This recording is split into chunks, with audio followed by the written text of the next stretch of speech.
Sorry. Now we begin our meeting, the open section. We first want to welcome Margaret Chiu and her team to join our open section. There are 3 members of our team who cannot be present, including Dr. Yu Yok-lun, Ms. Hun Ming Ming, and Mr. Chan.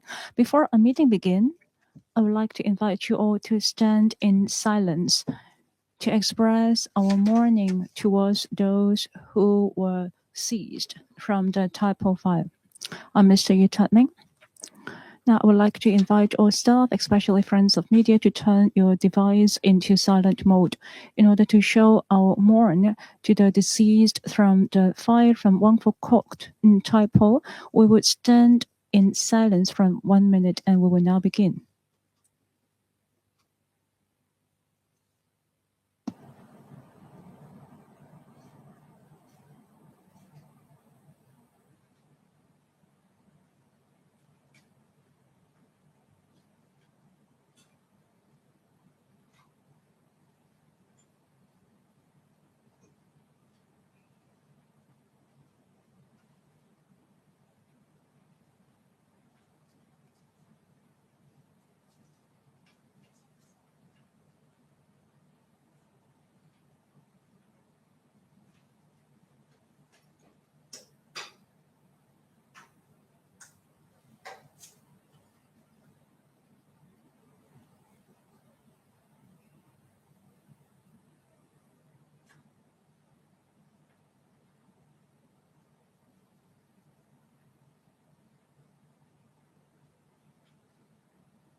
Please be seated.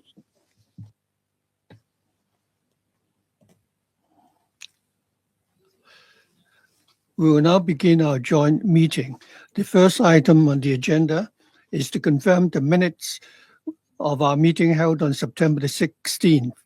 Minutes have already been circulated and we have not received any proposed amendments.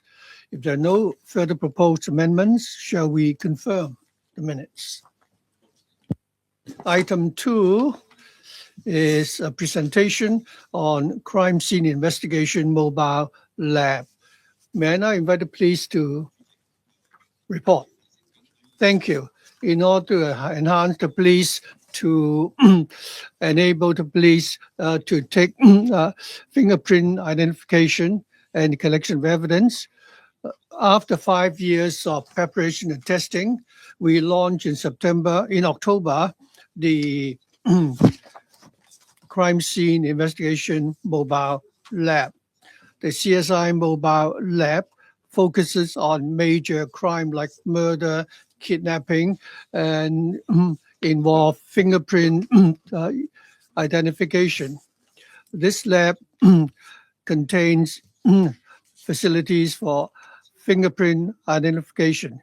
The launch of the lab marks the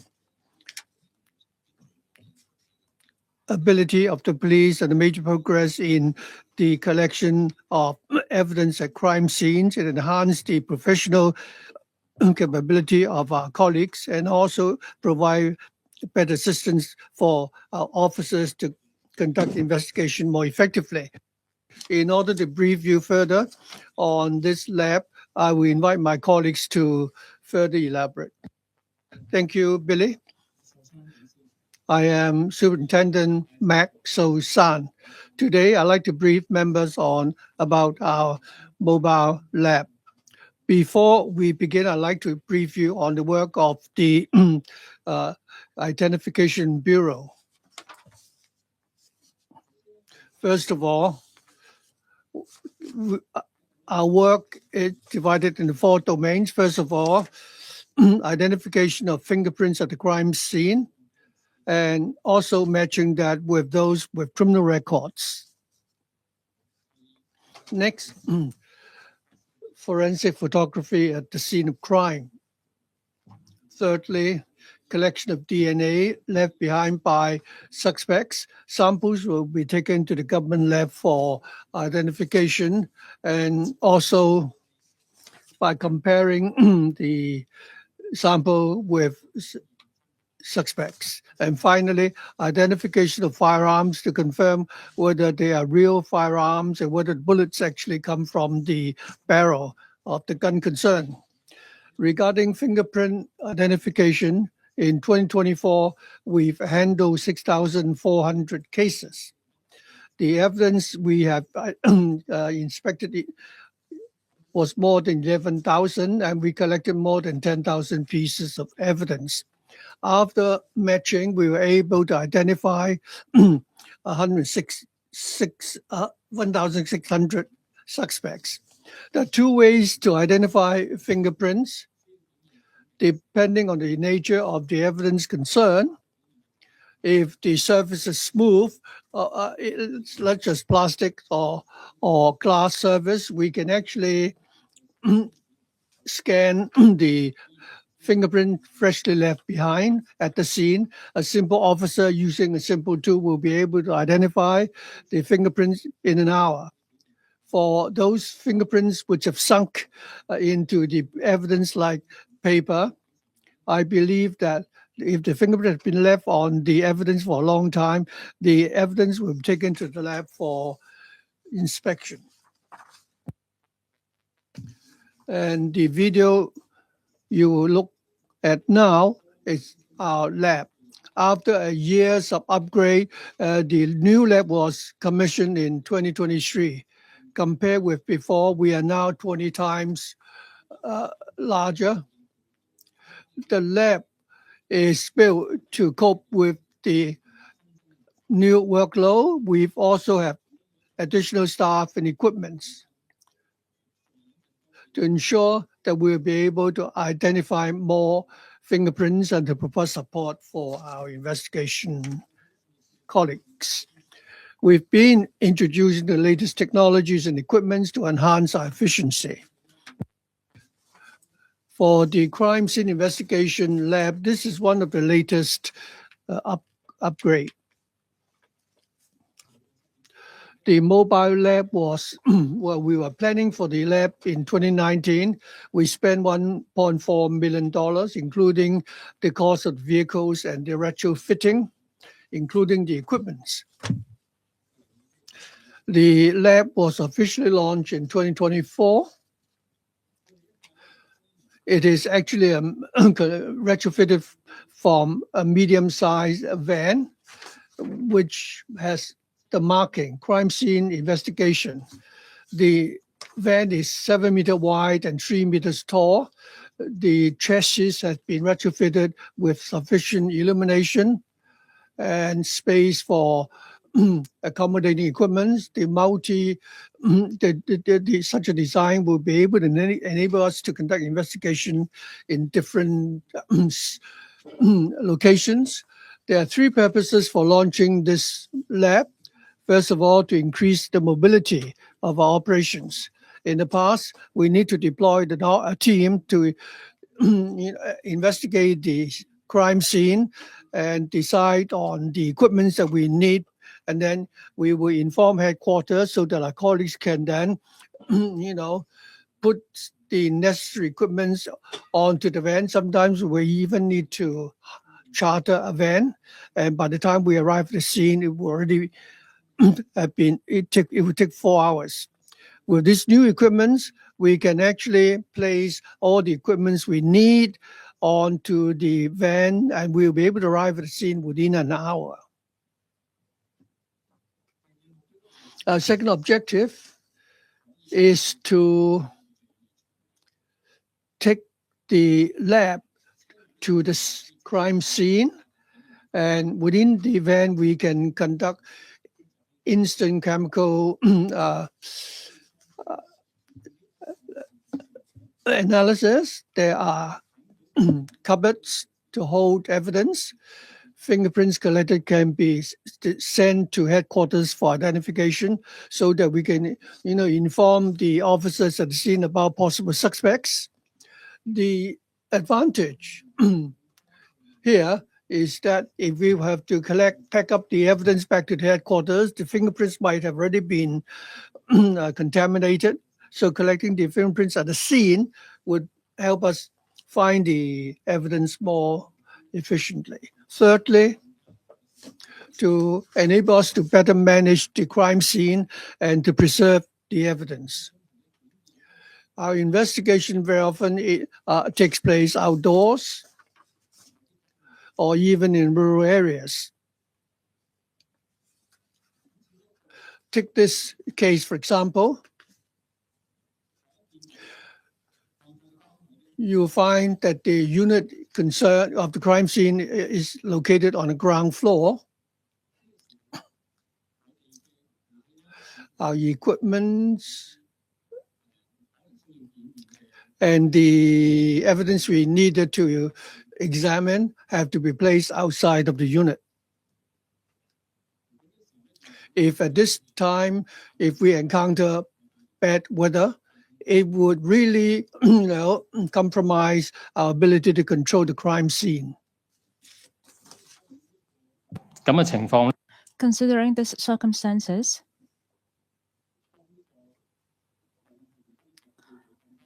we have equipped this mobile lab with some better tools that fits for outdoor work, including strong lighting, generator, as well as the tents that help us to preserve our evidence as well as our identification work.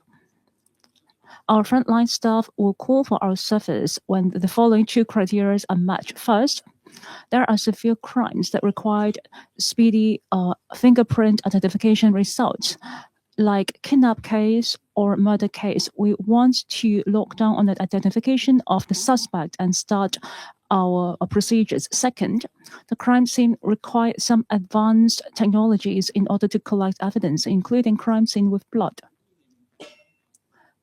Through chemical methodologies or other forensic tools, we can take care of the crime scene with larger areas. In the last 1 year, the mobile lab has been deployed for over 20 cases. We are focusing on mainly the murder cases and other severe crimes.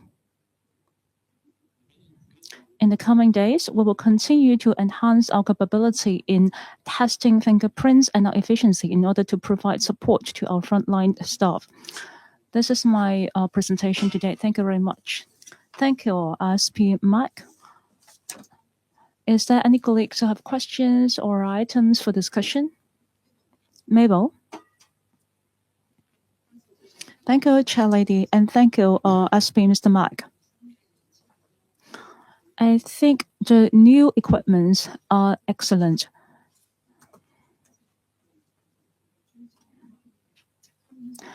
It enhances our chance of chasing down some suspects. As you mentioned, I have questions about the fingerprints. We know that we have fingerprint record on the government database. That's what I believe. But when we're trying to identify a suspect, are you going to make use of the Hong Kong-wide database, or is there another database? From my understanding, I believe it's the latter. Another question. In case there are fingerprints that cannot be identified, maybe they are not Hong Kong locals. How are you going to take care of that? In general,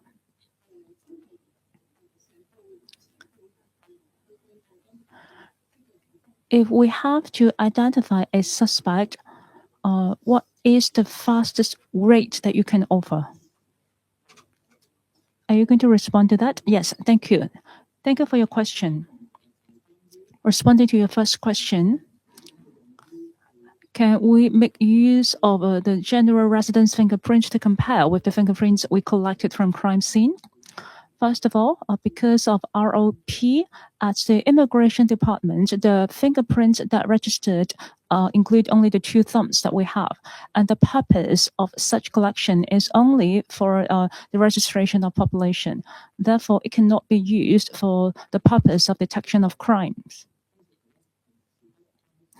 Such principle also applies to the application of IM Smart's fingerprint. those kind of fingerprints cannot be used for identification.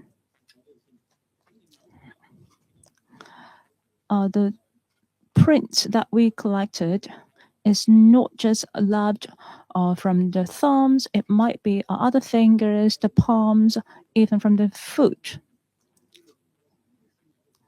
We will first collect fingerprints from the suspect that are under our custody. Such record will remain on our system until we clear the record or the suspect has been released and they do not have any previous criminal records. Then we will take his or her record outside of our database. These arrested suspects will have their fingerprints on our database and we can use it for comparisons. Another set is that there are criminals that have records on our database. According to the ordinance, we can compare it with what we collect. That is the source that we use for identification when comparing to the fingerprints we collected from the crime scenes. As for the outstanding prints, if we cannot locate him or her in the Hong Kong database, and if such crime is serious, then through the FBI, we can put it onto their upload so that they can do the code search. The Interpol will collect fingerprints of serious crime cases with their own database. If there is any match cases, they will report back to us. This is a mechanism that has been going on for years. Any other questions? Matthew, Mr. Lam. Thank you, Chair Lady. Thank you for your presentation. It is very clear. Today, you are talking about the mobile lab. At the moment, how many vehicles do you have in plans? How many experts will be on these vehicles?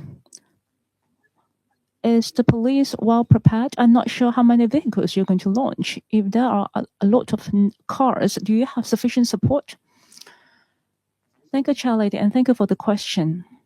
At this moment, according to our plan, these vehicles will serve Hong Kong, and we will support all the law enforcement departments.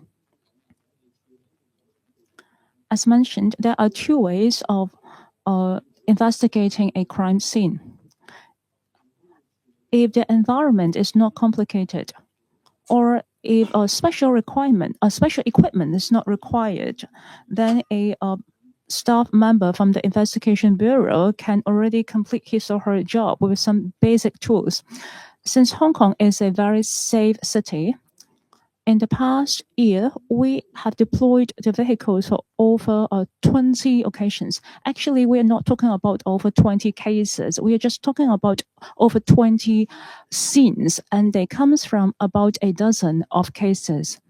When we look at the overall case figures as the mode of committing crimes, I believe that we have sufficient vehicles to accommodate the need.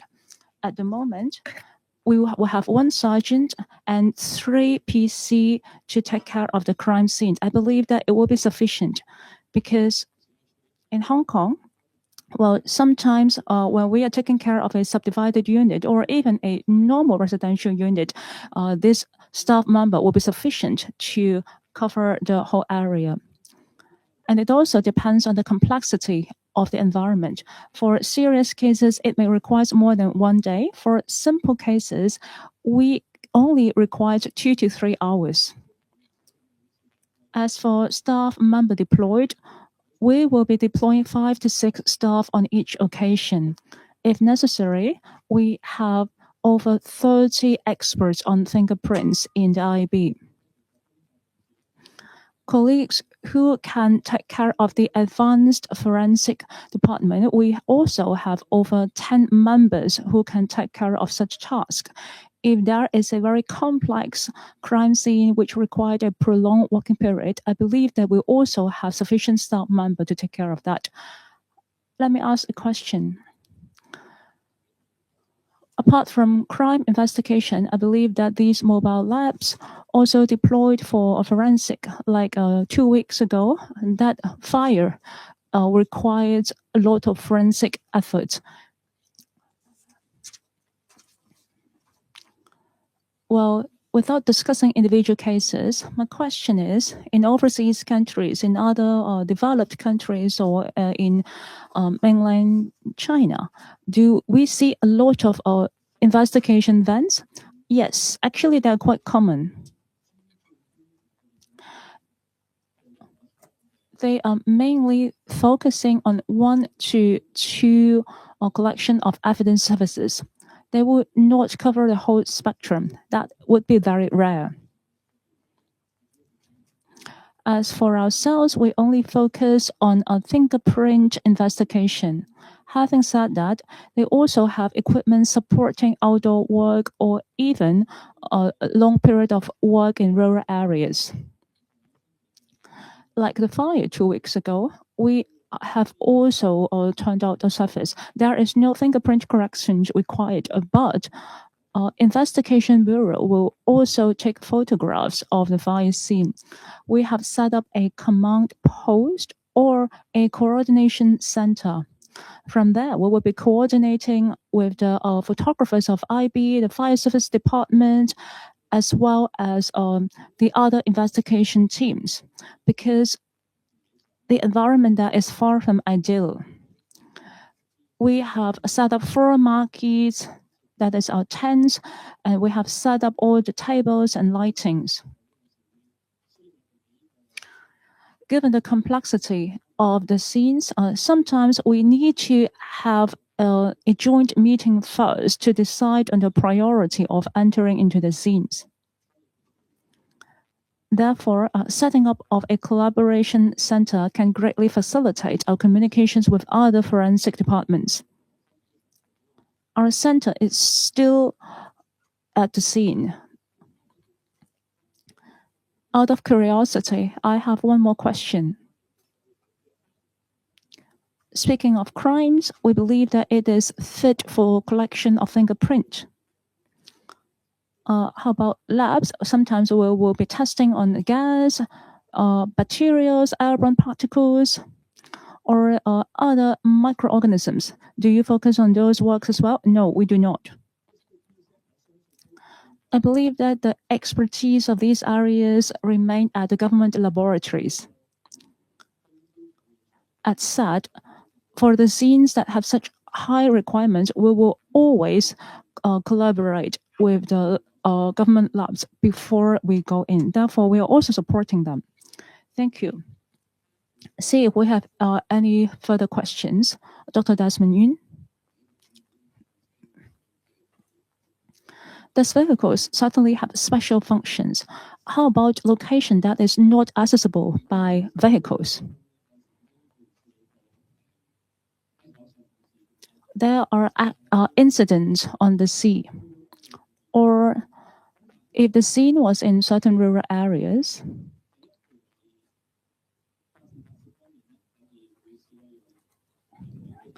we deployed drones for forensic photography.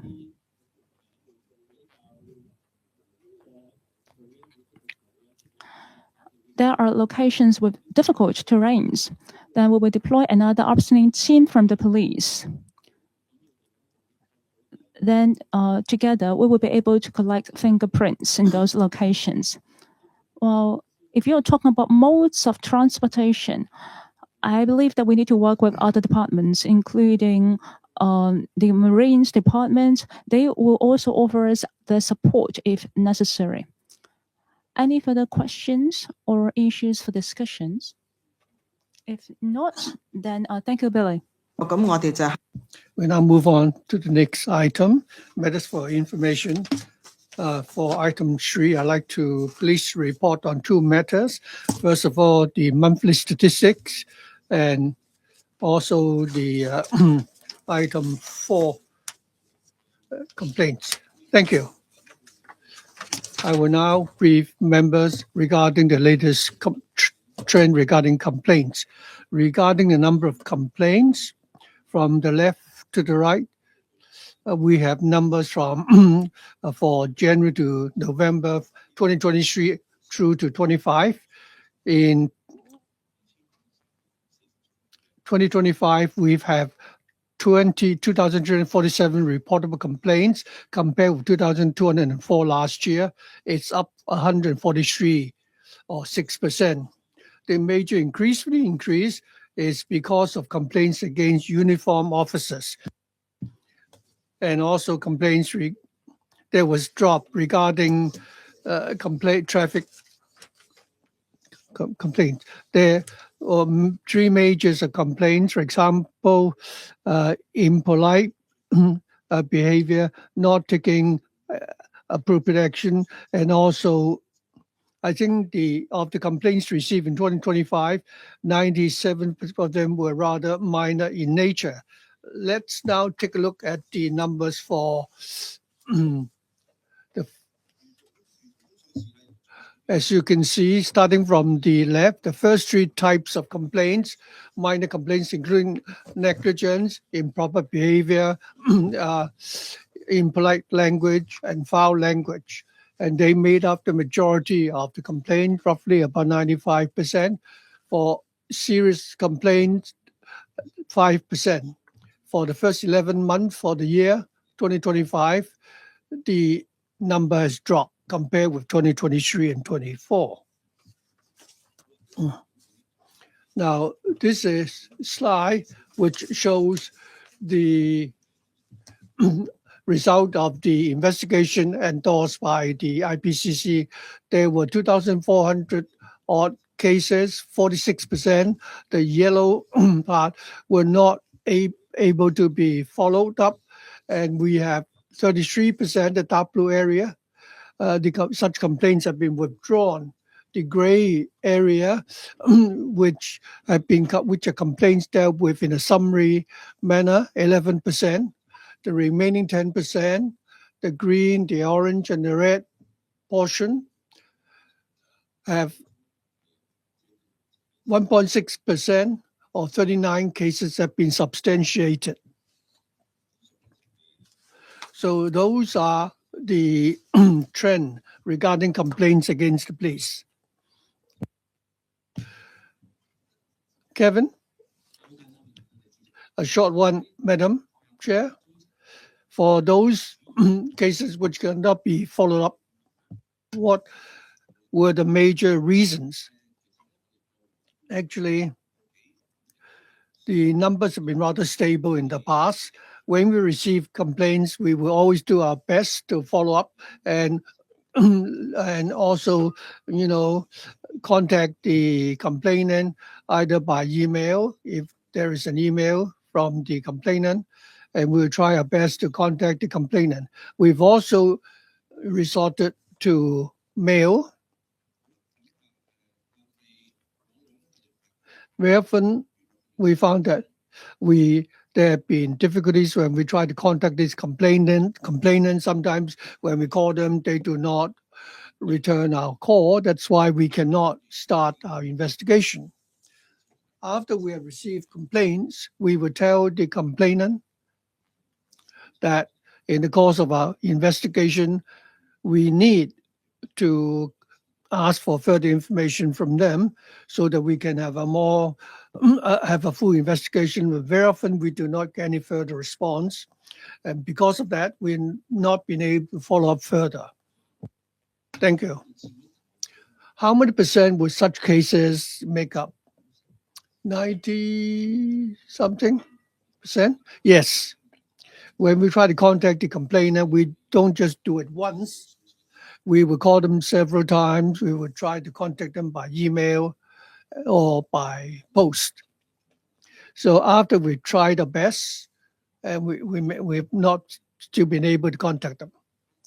I also like to complain for the pie chart, the not pursuable cases, the yellow part, it's 46%. Not pursuable. Now, the background here is that we are a civil society. For any complaints against police officers, it is actually a civil right. But what there is a responsibility which comes with this right, and that is if you want to make a complaint, if you don't provide details, if there's no evidence, then it will be very difficult for the police to pursue such complaints. So for those people who lodge complaints, please provide the police with the names and means of contact. Everyone in Hong Kong should have an address and a cell phone, especially since 2020, everyone should have a cell phone since COVID. And many people have email addresses so that they can provide, contact. So we would like to tell the public that when you make complaints against the police, please also provide the means of contact. In the past, there have been many cases which were not pursuable because of the lack of contact. In the past, the police would try to call them many times, and the matter would have already been, forgotten.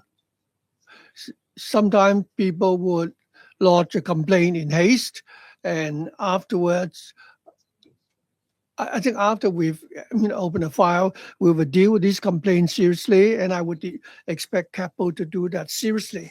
But please provide effective means of contact, and also please provide authentic evidence and information so that with the evidence and the facts, we would be able to pursue such complaints. So complaint is a civil right, but the complainant also have the obligation to provide the evidence and the contact. If there's any further supplement, if not, let's move on to part B. Part B is actually the criminal and disciplinary checklist. We don't have anything further to supplement. Any questions regarding part B? Okay, if not, I think we finish our deliberation in this part, and we have no AOB today. Date of our next meeting is the 17th of March next year, a Tuesday. This is our last meeting for the year. Let me wish everyone the best of health. Thank you.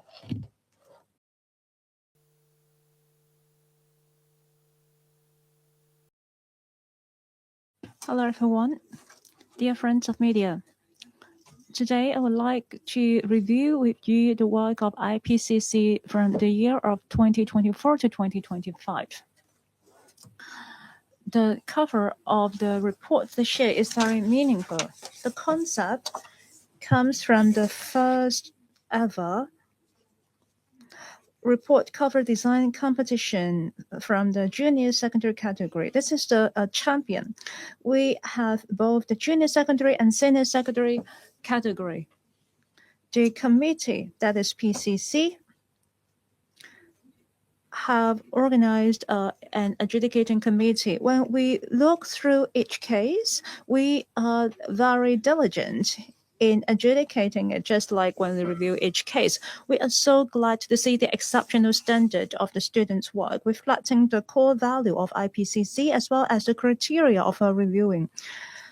Given the excellence of each submission, they all come from unique styles. Some are in a comic style, some are very realistic, some even make use of the computer designing skills. We have a hard time adjudicating. After rounds of discussion, we are able to make our choice. From the two categories, the adjudicators have selected student Chung from junior secondary category. We have made use of the original elements from his work in the design of our cover here. That is what you can see on my hand. Personally, I really appreciate student Chung. As you can see inside the eyeballs, there are different characters. The message of IPCC as well as the core values are being clearly conveyed: to be independent, to be impartial, and to have integrity. the cover has shown that we were based on evidence and facts and to operate under bright daylight. That is how we will straightly review all the cases we received. The design of student Chung is full of meaning and creativity, and it truly shows we will impartially take care of each complaint case and seek justice for those who are being complained as well as the complainant. Now I would give you the major figures of our report. In 2024 to 2025, we have a total of 1,790 reportable complaint cases endorsed. It involved 2,530 allegations. That has been a 9% of increase per annum. We're talking about the number of cases here. The nature of allegations covered criminal cases, traffic offenses, etc. So the level has been similar from the previous year. Over 93% are minor allegations, including neglect of duty and improper attitude. The 7% are serious, including the abuse of the authority as well as assault. CPP Mr. Chan Ching-yan will give you other figures from our report. When reviewing each and every case, IPCC will execute its statutory duty in order to find room for improvement in the practices and procedures. We will also submit our recommendations on SQIIs, that is service quality improvement initiatives, in order to reduce unnecessary complaints. During the period of the report, IPCC has submitted 19 SQIIs, including optimizing the recollection of collecting unfound property, improving the return of exhibits to those who are imprisoned, as well as standardizing the voice messaging system. Another SQII concerns the use of technology during law enforcement. We suggest that the officers should have a clear photo taking when forming a traffic offenses to reduce dispute. Later on, Mr. Daniel Mui will give you further details that are being covered in this report. I myself, with other committee member of IPCC, values our visits of different regions as well as departments in order to have a better understanding of their daily work. We also want to understand their daily challenges because it will help members of IPCC to review the complaint received and to follow up the implementation of the recommendations being made. Last year, at the night of Halloween, we visited Lan Kwai Fong. From the perspective of the public, we observed how the police managed crowd flow and to secure public safety. Early this year, we also worked together with the emergency unit Kowloon West. From the frontline operators, we also want to see how can we conduct the daily patrolling and to chase different suspects. We also visited the Academy of Police. Through simulated scenarios, we understand how the trainers covered all the SQIIs proposed by IPCC, including recommending officers to make good use of the cameras in taking care of the disputes. When they are taking care of traffic conspiracies, they also need to take clear photos as proof. Members and I myself also visited the special custody rooms in Mongkok police areas so that we can ensure that all the needs of those in custody are being met. In the future, we will visit even more different policing regions to deepen our understanding of frontline police officers as well as the challenges they faced. In recent years, one of the highlights of IPCC is to strengthen the general public, especially the young people's understanding of our work. We noticed that there are a number of not pursuable cases. We have 942 cases, which takes up 37% of the total allegations. The majority of them caused by the non-cooperative attitude of the complainant. Therefore, the IPCC are not able to pursue the case any further. We regard this as a waste of resources. Therefore, we continue to fulfill our statutory duties to explain to the general public that filing a complaint is something serious. As they exercise the rights of filing a complaint, they also have to cooperate and fulfill their duty of taking care of the complaint so that together we will uphold the impartiality of the work of IPCC. I wish you all every success. I want to pass to PCC Chairman Dr. Daniel Chan. Thank you. Thank you, Madam Chair. I would like to share with our friends from the media the complaint figures for 2024 to 2025. In 2024 to 2025, we received a total of 171,783 reportable complaint cases, which is 10% up from those of last year. The IPCC also endorsed 1,790 reportable complaint cases, again up 10% compared with last year. 2,530 cases of the 1,790 complaints, there were 2,530 allegations, which is up 9% compared with last year. Regarding the allegations endorsed this year, 2,530 in total. Minor allegations made up 93%, of which there were 1,249 cases regarding neglect of duty, or 49%. Next, we have misconduct behavior, 1,114 such cases, or 44%. For serious complaints like assault, unnecessary use of authority, they made up less than 10%. We have 1,017. Of the 2,530 allegations endorsed, 309 required full investigation.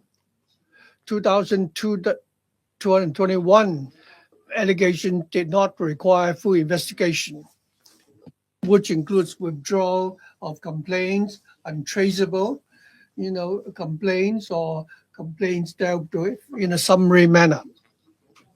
Regarding investigation results, complaints substantiated, there were 38 cases, substantiated other than reported 30. So total number of substantiated cases were 68 in total, and they made up 22% of the total number of 139 complaints. I refer to the 68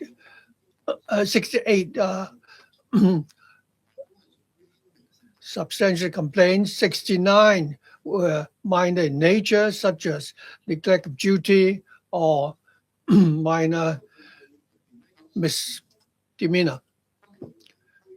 There were 15 false complaints or allegations. The number of withdrawn and non-pursuable complaints there were 1,045 and 942 respectively. The chairman already said that for most of the non-pursuable cases, it was because the complainants, after lodging complaint, their complaints did not, follow up, which as a result, CAPO would not be able to carry out investigation. For a small number of cases, the complainant could not identify, give us the identity of the subject of complaint. So there were complaints where the complainant did not cooperate with CAPO, and also complainants not able to identify or to give us the identity of the subject of complaint. We've always we must insist that complainant must cooperate with CAPO. They must provide detailed and accurate information. Going forward, we will continue to step up our publicity so that the public will understand that complainants have the duty and has the right and the duty when they make a complaint. For the year, 68 police officers were subject to disciplinary action, including disciplinary review, warnings, and advice. During the complaint period, we lodged 884 queries with CAPO, of which 74 after our referral, 74 or 14 were reclassified as substantiated.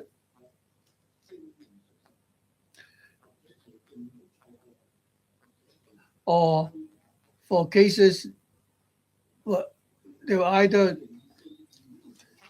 proven unsubstantiated. Regarding number of observation sessions and attendance rate of IPCC observers, the total number was 1,730, which is 98%. I'd like to thank our observers for observing the principle of neutrality and impartiality, helping the IPCC to play a role, a monitoring role, and enhancing the confidence of the public as well as the confidence in the IPCC. During the reporting period, we made 19 suggestions for improvements to the police of the SQIs. They have become a major focus of our publicity. During the reporting period, we participated in more than 40 activities. We were in contact with 11,000 members of the public and representatives from the police and the media. Other than the role of the IPCC, other than the work of the IPCC, we have also focused on our SQIs so that the public will understand how the SQIs can help the police improve the service quality. Now, I'd like to ask the Secretary General to brief you or some of the SQIs that we put forward to the police. Thank you. The chairman already told you about our work. A major area of our work is how, amongst the complaints received, how the police can improve the service quality so that we can minimize the number of complaints. SQII in short. Since Madam Wong became our chair, this has been a major focus of our work. Since 2009, we have made 260 SQIs, most of which were made in the last few years. This year, we made 19 SQIs. In our report for the year, we've highlighted 4 SQIs for your attention. For the other 14, if you go to page 64, 65 of the report, you'll find the details there. The first SQII is about fixed penalty tickets. The officer issued the ticket will take a photo of the offending vehicle. Now, there have been a case which involved a handicapped person.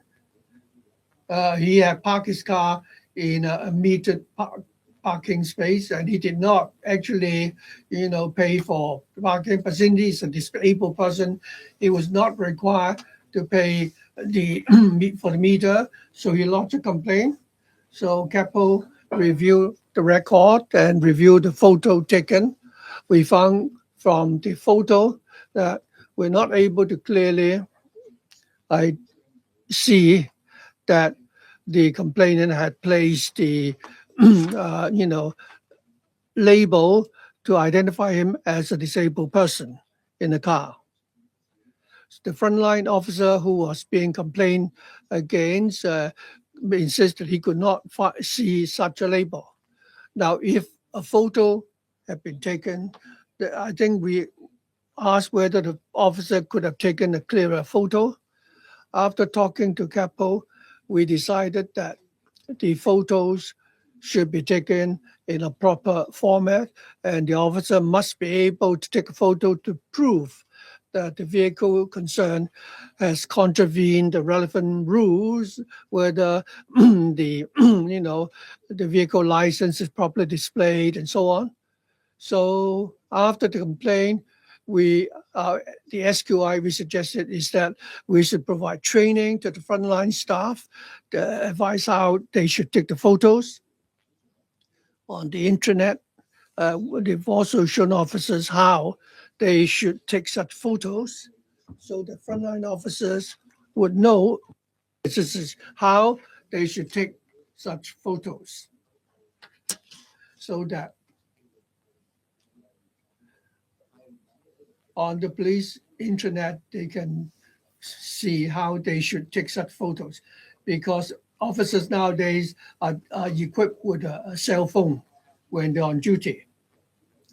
Other than the SQIIs, we would also go to different police districts to see how these SQIIs are implemented and get feedbacks from the frontline officers and see how we can make further improvements. The chair lady also said that we've actually gone to the police academy to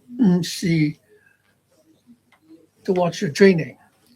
We were glad to see that the SQII have already been incorporated in the training manual for cadets who are being trained now. They know very clearly how they would take the photos when they're issuing traffic tickets. 點解呢？ The second recommendation is closely related to citizens, because every now and then citizens would secure some found property. In those cases, citizens would take it to the police station. According to the procedures, if a found property remains unclaimed after 3 months, the finder is entitled to indicate that he would accept the property if it is being unclaimed. When the finder take the found property to the police should ask him or her if they're going to collect it. There is a form for them to fill in. They have to indicate their intention there.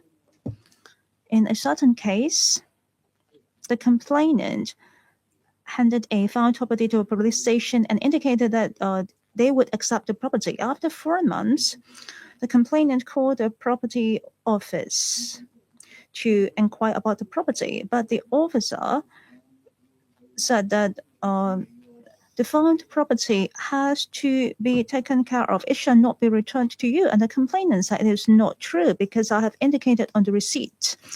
When the staff member look at the documents, he know that he has neglected those documents, and it is a case of neglect of duty. More importantly, we believe that we have to look into how can we prevent it from occurring again. Therefore, we review the procedures. In the procedures, whenever there are properties that shall be destroyed, then the staff member will send it to the supervisors. Upon signature, it will be sent. We discover that in the procedure, it has not been indicated how the property shall be handled, although there is such common practice. Perhaps this is an area that needs improvement. We believe that it should be explicitly indicated. First of all, officers should call the finder and they have to review the form, and then the found property can be handed to the supervisor. Procedures should require a third party of a higher rank to verify the integrity of all procedures before it can be destroyed. CAPO has accepted our recommendations. They have to include the district commander or a officer of the rank higher than sergeant to verify that it shall not be returned to the finder and that it can be handed to destroy or shall be returned to the treasury if it is cash. The third SQII also concerns property. In some cases, especially crime cases, the investigation team would collect certain exhibits. Upon the closing of case, the court would rule on the handling of such exhibits. A lot of the exhibits shall be returned to the persons involved in the case. There are two areas that are problematic. Generally speaking, upon the court ruling, within a period of 6 weeks, the IC of the case would stipulate the return of property to the owner. Within 3 months of the issue of instruction, it shall be returned. However, we received complaints saying that, let's say, it's a mobile phone. There are complainants saying that they have failed to receive their mobile phone. There are two scenarios. First, when the property office staff try to contact the owner, their efforts was to no avail.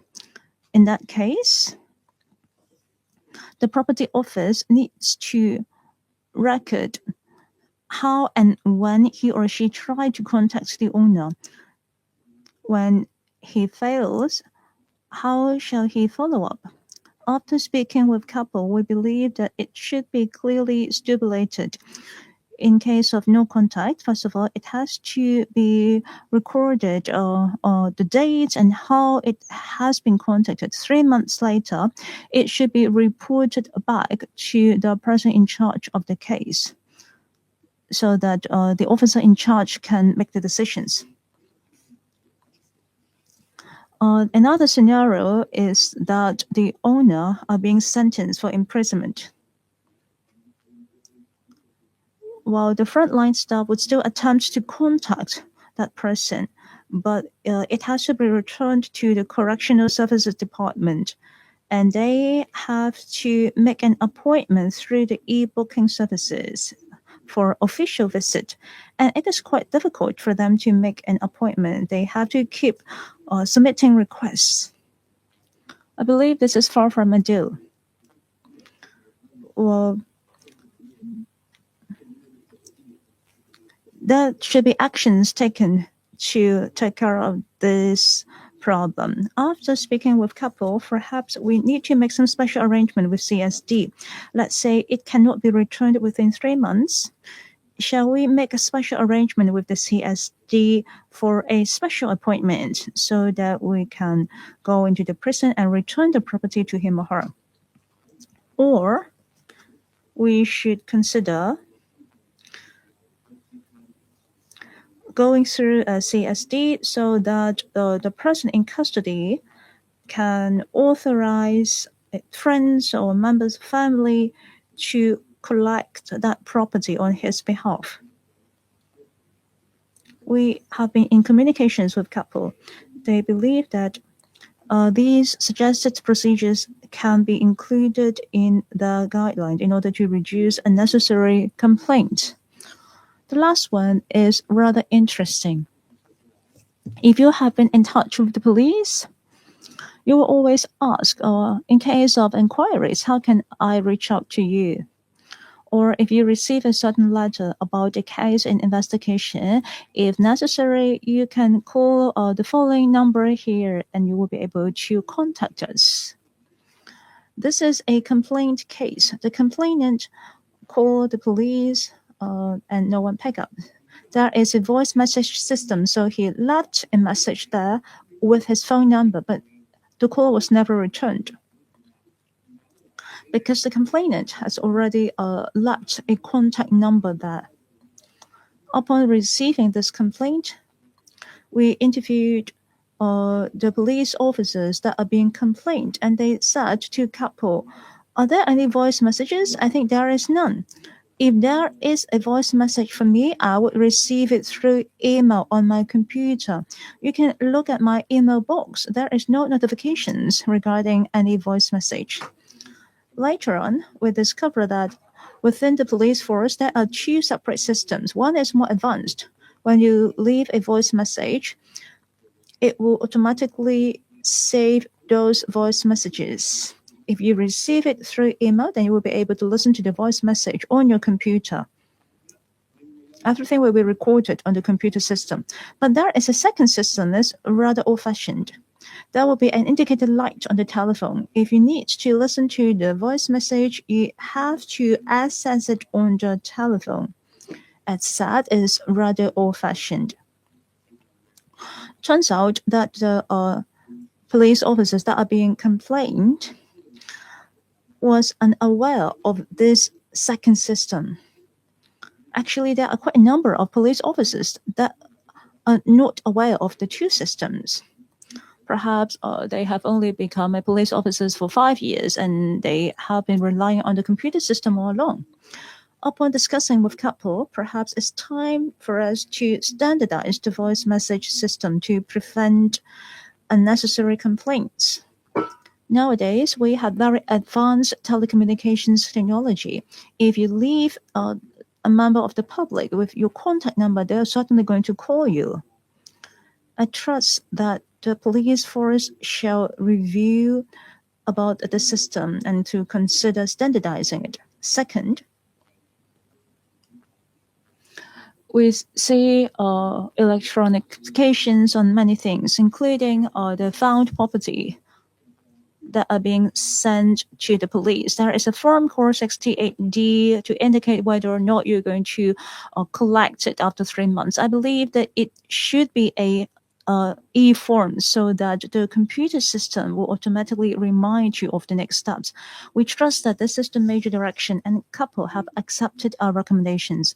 Hopefully, it will help reducing some unnecessary complaints.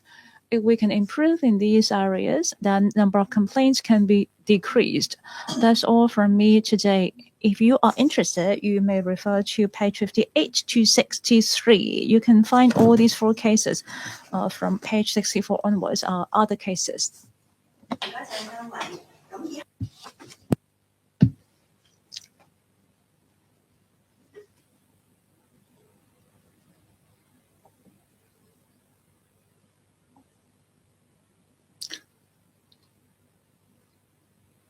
Sorry, you need to.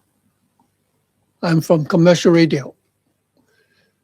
There have been coroner court ruling. Taxi driver was suffocated by a police officer, causing his death.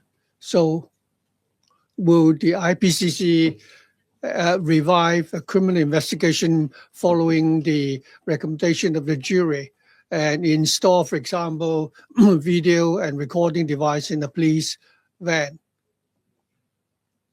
And also, secondly, has the IPCC received any complaints regarding the national security law? There have been persons who have been charged but not yet been tried. Do you think that the police arrest did not have any legal basis in that particular case? Will you take the initiative to look into that case? Let me answer your second question. The first one involved an individual case, which I will not comment.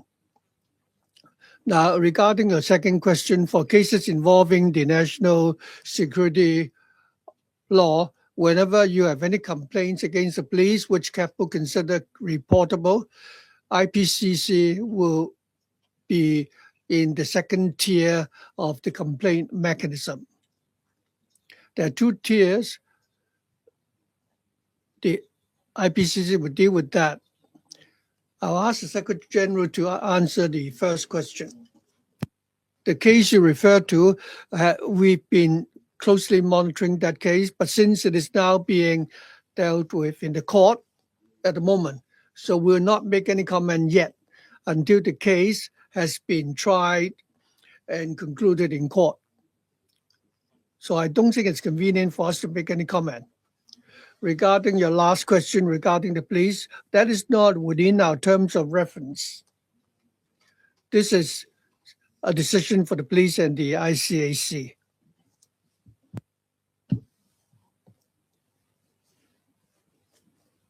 Any further questions?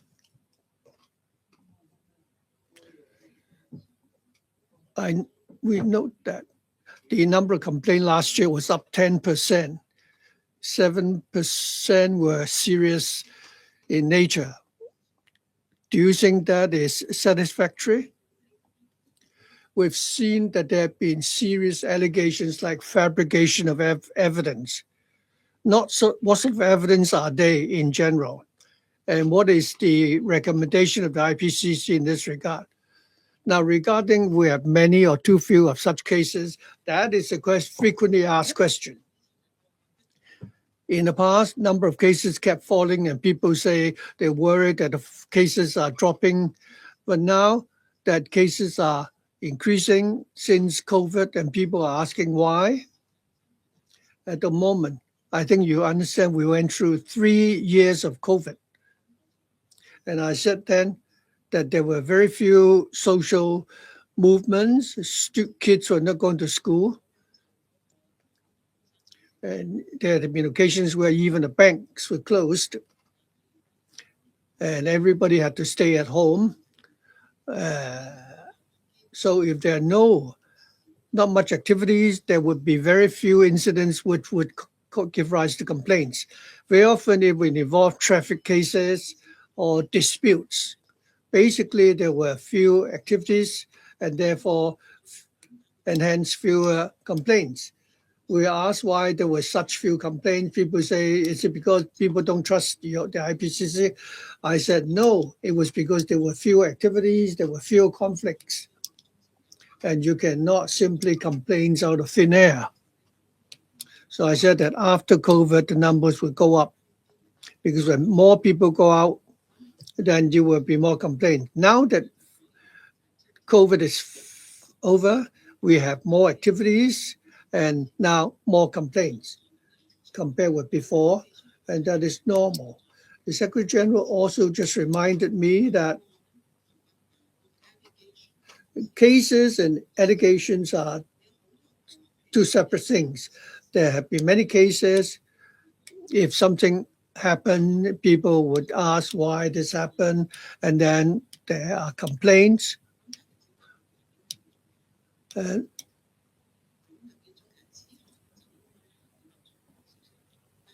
I think complaints are more accurate than allegations. And secondly, 40-odd% of the complaints or allegations are not pursuable. And non-pursuable cases were also included, and they were not very clear cases. They're not pursuable.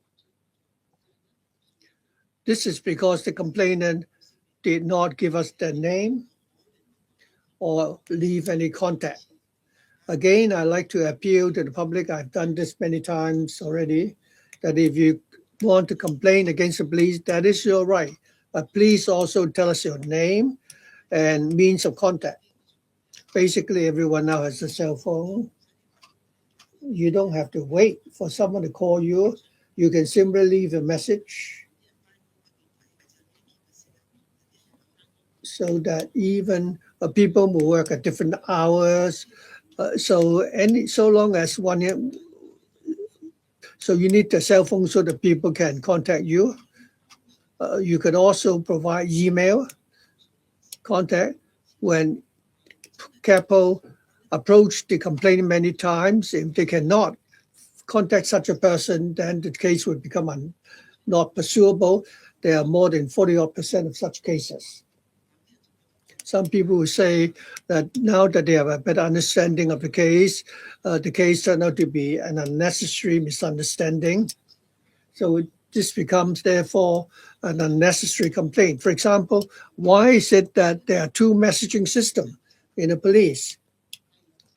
And the police officer in this case involved half the message, and he thought that that's the message received from one system, but the Secretary General told him that there have been messages which were stored in a different system. So they didn't know that even with the email message, there had been another message. So even those cases were included in the number of complaints. If you just count the allegation, the number has dropped. But when you talk about trends, when we talk about economic data, we talk about 10-year trend, the GDP and so on, rather than year on year or weekly, comparisons, because that would not be accurate. If you adopt this method, including non-pursuable cases, it's up 9%. If you count allegations, the number has not gone up. You cannot read too much into this because a few percentage point up and down is not really that significant. I think the chair has already given you a broad answer. I'll give you more details. If you go to page 43 of the annual report, you may turn to page 43. You'll find the answer there. On page 43, starting from the right-hand side, for 2024-2025, total number of allegations 2,530. 2023-24, 2,318. Number seems to have increased. But looking down for cases which require full investigation, 309, 316. So the actual number of cases requiring full investigation, the number is down. We're at 309 only. So the 2,530, if you go to the bottom of that page, like the chair said, you have 1,445 withdrawn cases, which is more than 925 that of last year. Non-pursuable, 942, compared with 746 last year. So the actual number of cases which warrant investigation, there were only 309. Before our meeting today, I've already asked my colleagues to find out whether there have been any complaints which we think, which you see that it has a rising trend. During the joint meeting, our senior superintendent already said that the number of complaints which have gone up usually involve, public's contact with frontline officers and so on. Well, these are only allegations, but eventually how many of these complaints have been substantiated? For example, 2,500 odd was more than 200 of last year. But for most of these cases, you'll find that after the police have complained to them, many of them have withdrawn the complaint. There were 900 odd such cases which are not pursuable. You asked, there were a few percentage of serious allegations. If you go to page 41, you'll find that for assault, 106 allegations, there were only 90 last year. But I've asked our colleagues to look at all these complaints, or in most cases, they were complainants involved in court cases. They alleged in court that the police officers had assaulted them, or there have been cases of fabrication of evidence. The person said that the police fabricated the allegations, but none of these cases have been substantiated. In some cases, the court had ruled that the person was actually lying, making a false allegation, or there had been no fault on the part of the police. So people can make use of the procedure to make such allegations to absorb themselves when they are tried in court. So we can see that when we look at the numbers.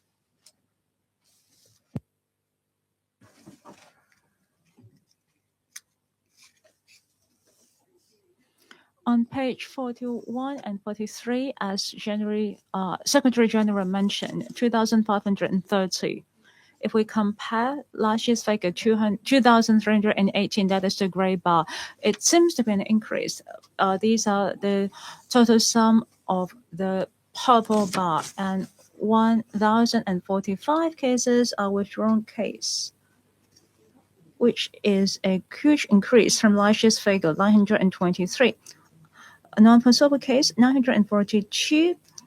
Last year, it's 746.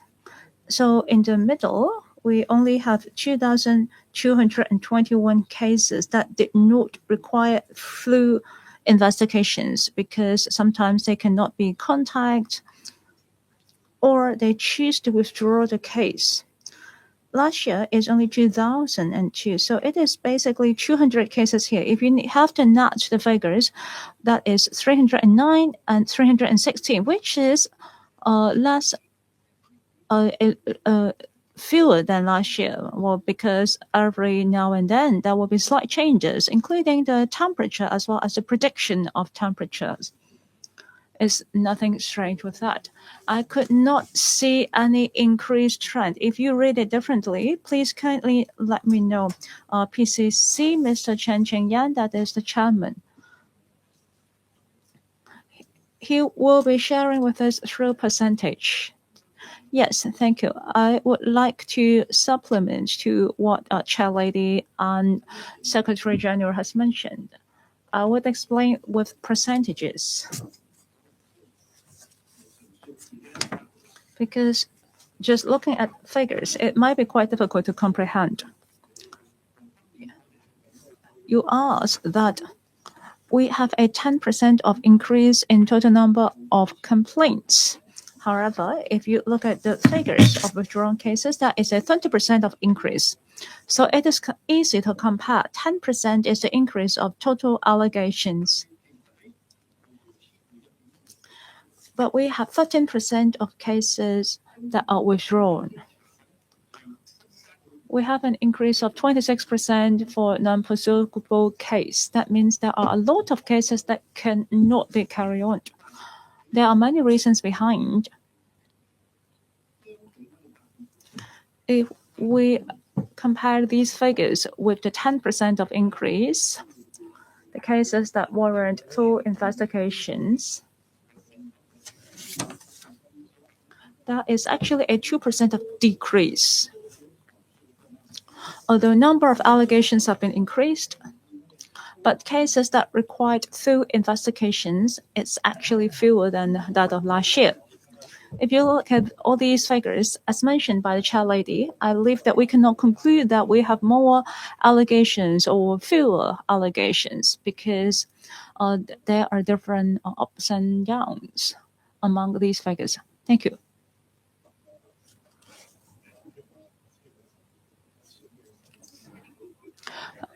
You said that cases of national security will also be taken care of by IPCC. Have you received any complaints or will you take the initiative to investigate? Yes. How many of them? Only a handful of them. Single digits? Yes, there are a handful of them. Can you give us some details? They are still under investigations. It will be unfair for us to disclose details. And I also want to plead to you, when you file a complaint, please leave your personal contacts to prevent not pursuable cases. IPCC and CAPO, well, but I'm only speaking on behalf of IPCC, we will be sincerely looking into each and every complaint. However, if we don't even know who is the complainant, if we can't locate the complainant, it will be impossible for us to handle the case. Any complaint is something serious. If you complain a police officer has something that is complainable when he or she is carrying out the duty, is something very serious. So please leave your contact. This is the end of the media briefing today. Thank you.